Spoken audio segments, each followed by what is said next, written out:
Just hire more and more people. You look at Department of Education, it seems like so many buildings I ride by, it says Department of Education. They're all over the place. And we don't even want it. We want the education to be given by the states. It'll be much better. It'll move us to the top of the list from the bottom of the list, and actually save us money. But it's too important to even talk about them. It'll save us a lot of money, but we don't want that. We want education to be given. So you go to Iowa and Indiana and Idaho and all these places, they're so well run. They're going to be producing education that will be the equivalent of, like Denmark is one, and Norway, Sweden. Actually, China is one of the better in terms of education, and so we can't blame size anymore. You know, China has 1.4 billion people, but they're very high on their list. The one thing we're doing well on, we're number one on the list, is cost per pupil. We spend more money than any other country in the world by far. So I jokingly say the one thing we do well on is the cost. We spend more money, and yet we're toward the bottom of the list. Yeah. Mr. President, I want to ask you, the joint address, millions of Americans watched your joint address earlier this week, where you warned that there could be a little disturbance that Americans could feel as a function of these taxes, these tariffs. How much disturbance are you willing to accept in the near term as a function of that? And to set expectations, how long should Americans expect things to cost a bit more? Well, so far, Peter, there hasn't been very much, because these numbers are coming out. We're here for just a little over 4 weeks, and these are fantastic numbers. I was watching some of the reports this morning. They were surprised. There could be some disturbance, a little bit of disturbance. I solved a little bit of that because I have respect for our auto companies, and I gave them a little bit of a 1-month reprieve because it was unfair, although I'm sure they'll take advantage of it. I see they're driving a lot of cars into the U.S. to try and avoid the tariffs, and they're taking advantage of it a little bit. But they called me, they asked me, they said, could they have a little bit of help? And I decided, they're American companies, USMCA, and I let them have that. But this really kicks in, the reciprocals, kicks in on, let's see, I guess the 2nd. And I wanted it to be the 1st so badly. It just didn't want to be on April Fool's Day. So I made it the 2nd. That's going to cost a lot of money. That one day is going to cost a lot of money, but that's okay. But I don't see it. I don't see anything. I see good reports. I think we're going to have good numbers from the beginning. Now, globalists won't love this because this brings jobs back to America. So if they're coming back to America, maybe you'll lose some in other parts of the world. But the other parts of the world have done very well, and they'll continue to do very well. But I think the United States is going to be doing record business. We'll bring a lot of those 90,000 factories that have been lost over the last number of years. It's been, it's hard to believe. 90,000, think of what 90,000 is. 90,000 plants and factories are gone. We're going to bring back many of those plants and factories. One day the tariffs are on, the next day they're off. Right now the markets, as you know well, prefer stability. Are you done going forward with the pauses and the carve-outs? Is that it for those? There'll always be changes and adjustments, and you can't just, I could have, for instance, told the American car companies, no, I'm not going to give you anything, and then you wouldn't have had to say, well, they're getting a little extra. It's just a little bit of a 1-month reprieve. They're very happy about what's happening. They won't have to go across borders, and you see the zigzag, and you have a fender made in Canada, you have something else made in Mexico. We don't want that. We want it made here. But there'll always be some modifications. I mean, if you have a wall in front of you, sometimes you have to go around the wall instead of through it. But I think very little. I think very little. On occasion, if we can do something, we want to help companies. We want to help companies create jobs. So I could have left that, and you wouldn't have had a minor change. Instead, I was asked by the real majors, the big majors, if they could do this. And I said, yeah, I'll do it. I want you to produce a lot of jobs. And numerous of the people, actually all of the people I spoke to have already been, they're very much on the way to already doing it. That's why you have auto jobs increase. And the man, I don't know him, Sean Fain, I don't know him, and I did great, as you know, with the auto workers, with the Teamsters, with unions. I did fantastically well, best numbers ever by a Republican. And I have a lot of respect for those people. But Sean Fain, who I don't know, but wasn't a supporter, although the auto workers were big supporters. I watched him last night, and he said, Donald Trump is absolutely right on tariffs. He said what he's doing on tariffs is an incredible thing, and it's about time somebody had the guts to do it, because we're going to save auto manufacturing. And I said to people when I was campaigning, you're going to have so many auto jobs, you're not going to believe what's going to happen. We're going to load up Michigan. I won the state of Michigan, as you know. And part of the reason I won it was I got a lot of auto workers that voted for me, Detroit, et cetera. But I think people are going to be very surprised. Yes? Thank you, Mr. President. You mentioned in your remarks chips manufacturing, how a significant percentage is now in Taiwan. You also mentioned it in your address to Congress, and you called on Congress to overturn the CHIPS Act, which had bipartisan support in the last Congress. Why would you like to see this particular law overturned, Mr. President? Because it's hundreds of billions of dollars and it's just a waste of money. Now, some people have already taken the money and used it. Actually, it's very hard to qualify because they go by race, they go by gender, they go by all sorts of things. Nobody's ever seen anything like it. You won't be able to find those people. So I don't even think anybody can qualify. They have so many different categories in order to qualify. You have to have so many of a certain race, a certain gender, a certain this, a certain, and I don't think they can qualify, but if they take the money, they better qualify because they'll be watching them. But it's a tremendous waste of money. I didn't give the greatest chip company in the world, one of the greatest companies, I didn't give them 10 cents. They came here because of tariffs, because they didn't want to pay the tariffs. And they also came here because they like the results of the election, because they know that I'm very pro-business and pro-jobs. I mean, I'm pro-business, not for business sake. I'm pro-business because of jobs, because business is producing the jobs. Okay? President of Russia, if I may, President Putin is bombing Ukraine. Yeah. Do you still believe him when he tells you that he wants peace? Yeah, no, I believe him. I believe him. I think we're doing very well with Russia. But right now they're bombing the hell out of Ukraine, and I'm finding it more difficult, frankly, to deal with Ukraine. And they don't have the cards. They don't have the cards. As you know, we're meeting in Saudi Arabia on sometime next week, early. And we're talking, I find that in terms of getting a final settlement, it may be easier dealing with Russia, which is surprising because they have all the cards. I mean, they're bombing the hell out of them right now. And I put a statement in, a very strong statement. Can't do that. You can't do that. Mr. President. We're trying to help them. And Ukraine has to get on the ball and get a job done. Michael, could you come up here? I see Michael back there. Good, I'm glad. He's traveling all over the world. I just saw him come in the door. Could you give a little definition of what's going on, please? Sure. Well, the president has been crystal clear, and he's been clear to all sides. The fighting has to stop. Both sides need to get to the table. We had a good engagement. Both leaders have said only President Trump could do so, and only he has been able to do so. We had an initial engagement with the Russians. The Ukrainians had a great opportunity to bind our economies together through that mineral deal. Unfortunately, that didn't go so well, but we think we're going to get things back on track.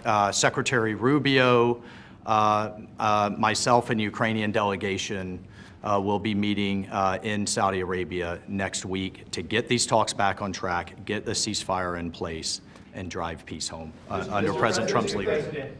I think both parties want to settle. I think if I wasn't president, this war would have had no chance of settlement, zero chance. But I think we're going to get it settled and stopped. We got to stop. They're losing on average 2,000 soldiers a week. That's a lot of soldiers. Do you agree, Peter? It's a lot of soldiers on both sides, I agree. Do you, Mr. President, think that Vladimir Putin is taking advantage of the U.S. pause right now on intelligence and military aid to Ukraine? No, I actually think he's doing what anybody else would do. I think he wants to get it stopped and settled, and I think he's hitting them harder than he's been hitting them. And I think probably anybody in that position would be doing that right now. He wants to get it ended, and I think Ukraine wants to get it ended, but I don't see, it's crazy. They're taking tremendous punishment. I don't quite get it, but I suspect, Michael, he probably wants to get it ended. He does, Mr. President. The Russians are taking incredible losses on the front. As the president has said, this is a meat grinder of people, of material, of national treasure, and no one else has any solutions except to let this war continue forever. But I'll add, the president has had multiple conversations and a visit from President Macron of France, Prime Minister Starmer of the United Kingdom. We have the NATO Secretary General coming next week. We have this meeting with the Ukrainians. We've had it with the Russians. All of this in the president's first month in his leadership.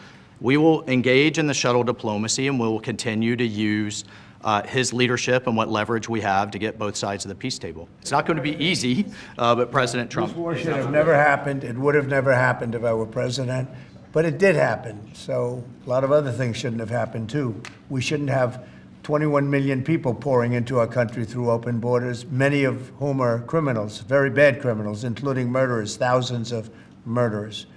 Many killed, far more than one person, and they're roaming our streets. But Tom Holman and Kristi Noem are doing an incredible job, and we're getting them out of here.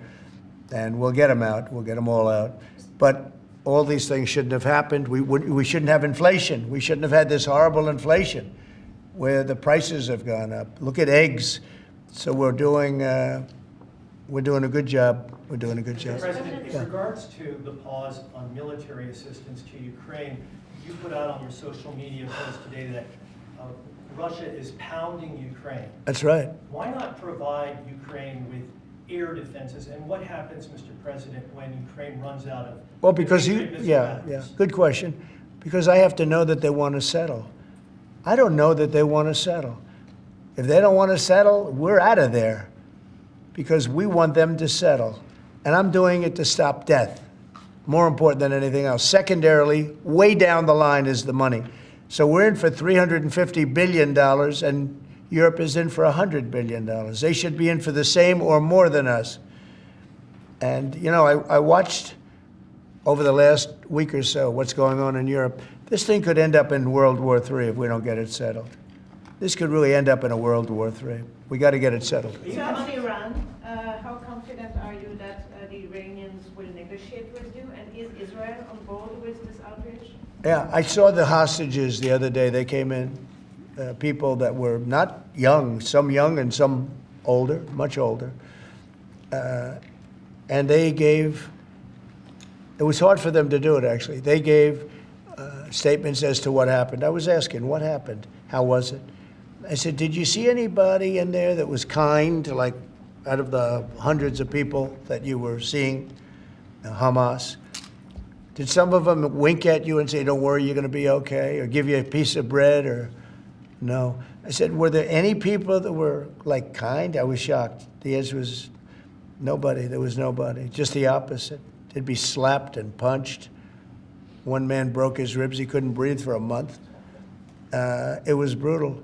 I was so surprised. Could you think there'd be a couple of people that would be kind, that would say, you're going to be okay, but they had none of that. It's pretty amazing. Brian? Thank you, Mr. President. He's a kind person. Well, according to the... Although not to Zelensky he wasn't. Well, you know what, that's another But to Trump he's conversation. been good. Yeah. Go ahead, Brian. Nice tie, by the way. We coordinated. Like yours too. Two questions. One on peace. Why don't you think any other European countries are offering a peace deal? It seems like no one's come to the table for peace except for you. Yeah. It's a very good question. Sometimes questions aren't answerable. They're in a very unusual position. They don't know how to end the war. I think I do know how to end the war. Despite the Russia hoax, I've always had a good relationship with Putin. And, you know, he wants to end the war. He wants to end it. And I think he's going to be more generous than he has to be. And that's pretty good. That means a lot of good things. Because frankly, you could have made a great deal if this war never started, you could have made a great deal. I don't know that anything would have had to be given up. This was not a war that was going to start, Brian. And it didn't start. For 4 years, somebody said, well, how do we know that? Well, for 4 years, it didn't start. I used to speak to Vladimir about it. I used to speak to him about it at length. It was the apple of his eye, but there was no way he was going in. And he knew, there were going to be consequences. But it did start.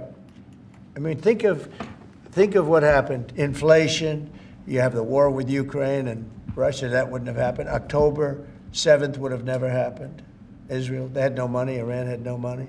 Iran was stone cold broke, and now they have a lot of money. And that's going to be the next thing you'll be talking about is Iran. What's going to happen with Iran? And there'll be some interesting days ahead. That's all I can tell you. You know, we're down to final strokes with Iran. That's going to be an interesting time. And we'll see what happens. But we're down to the final moments. We're at final moments. You can't let them have a nuclear weapon. I think that I would have had a deal within 1 month after the rigged election of 2020. They were all set to make a deal. And then when I lost, they saw this person who's a stupid person, very stupid person. And they said, let's not make a deal. And they were right. He took the sanctions off. They became rich under Biden. They went from having no money to having $300 billion. All in a short period. It's oil. Oil builds up fast. It's a nice living if you have a nice oil well. And they do. They have a lot of nice oil wells, right? So anyway, it's going to be a big thing. It's an interesting time in the history of the world. But we have a situation with Iran that something's going to happen very soon. Very, very soon. You'll be talking about that pretty soon, I guess. And hopefully we can have a peace deal. You know, I'm not speaking out of strength or weakness. I'm just saying I'd rather see a peace deal than the other. But the other will solve the problem. Mr. President, your allies are calling on you to pardon Derek Chauvin. Are you considering pardoning Derek Chauvin? No, I haven't even heard about it. No, Mr. President, on peace. I haven't heard that. In the first term, you may recall, I broke the news that you were nominated for the Nobel Peace Prize. And the reason for that was the work that you led on the Abraham Accords. I spoke yesterday with the member of parliament, the Norwegian parliament, that nominated you. And he said, what the Nobel Committee is looking for from you, Mr. President, is security guarantees for Ukraine. Is that a possibility, Mr. President? So before I even think about that, I want to settle the war, get it finished. Because if I'm not here, nobody's going to settle it. And President Macron has said that, and everybody said that, the prime ministers and presidents. We're pushing very hard. That's all I'm thinking about now. As far as the question about security later, that's the easy part. The hard part is getting it settled. We got to get them. We're losing 2,000 human beings every week. More than that, actually. 2,000 nice, young, although they're getting older because they're drafting much older now. In the case of one country, much older, because a lot of the young people have been killed. It's very sad, and I'd like to see if I could stop that. And I'd like to also see if we could stop making these massive payments from the United States. I mean, Biden gave away money like it was water, with no anything, got nothing for it. Europe did it in the form of a loan. They get their money back, we don't. So that's how we came up with the rare earth deal. But we started, you know, behind the 8 ball. He could have gone to Europe. He could have said, come on, you got to put up money with us. You got to put up money with us. But he never did that. They just kept handing money out because he was grossly incompetent. All right, thank you very much, everybody. Thank you, Press. Thank you, Press. Thank you, Press. Thank you very much. Thank you. Thanks, guys. Thank you, Peter. Thank you, Mr. President. Nice to see you. Thank you. Very good. Look good, Peter. Thanks, guys. Thank you. Thank you very much. It is. Thank you.